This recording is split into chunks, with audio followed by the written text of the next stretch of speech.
So I'm going to go a little bit over how the process works to buy an Xtreme boat.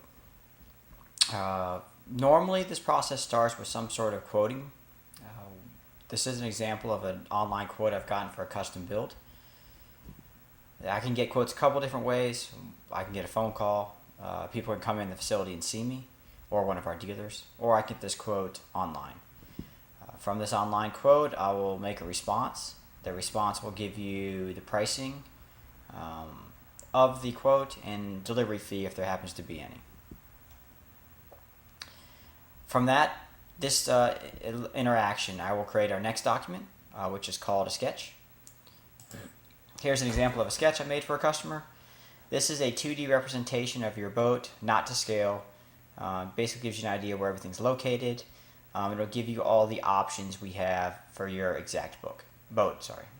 Your exact boat. So here's an example of one of those. This will be sent to the customer after we understand that they do want to build an Xtreme boat. I will also create another document called a work order. Here's an example of a work order.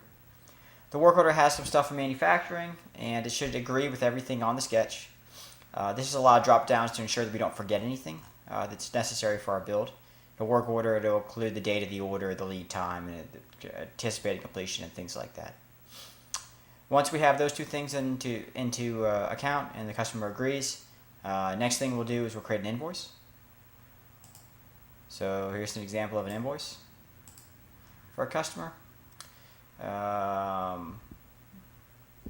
These are the three documents that really define your boat, your sketch, your work order, and your invoice. Once we have those three things done, we will proceed with the down payment and creating a contract. So here's an example of a contract. A couple things I want to talk about in the contract. One thing is the down payment is 25% of the boat, and it is non-refundable. That is our standard down payment for all of our boats. Once you put your order in and all the documents have been agreed on, you have 5 days to make any changes you want.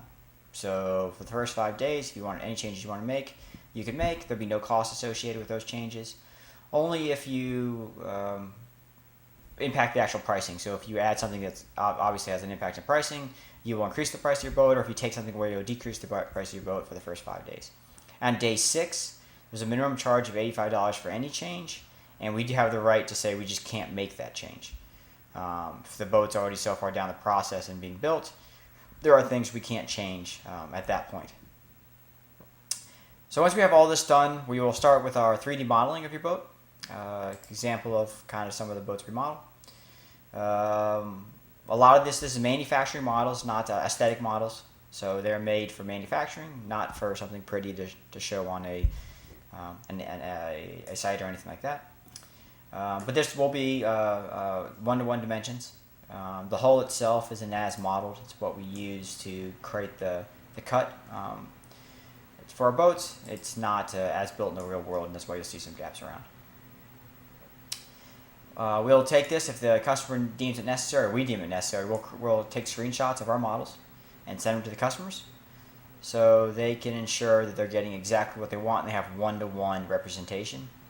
Here we can also put people inside the models, so you have representation. If you're doing something very custom and you want so many inches, like say between a knee or something. We have models, humanoids, that we can put in the 3D models to let you know exactly what a person would look like inside your boat. We keep doing that. When it's about time, we'll do one more thing. When we are done with fabrication, so the boat's still all aluminum, but we're done with the fabrication, we'll take a picture. If you request, or a lot of times I'll take a picture anyway, and say it's called our now or never picture. That will have everything that's on the boat right then that we've done, and she says if we're missing anything. We want to make sure that we have it all captured, and that even if you see something at the very end that we might have missed, we want to make sure that we have that last opportunity to make that change. That is basically how the buying process works at Xtreme Boats. If you have any other questions, just let me know. Thank you very much.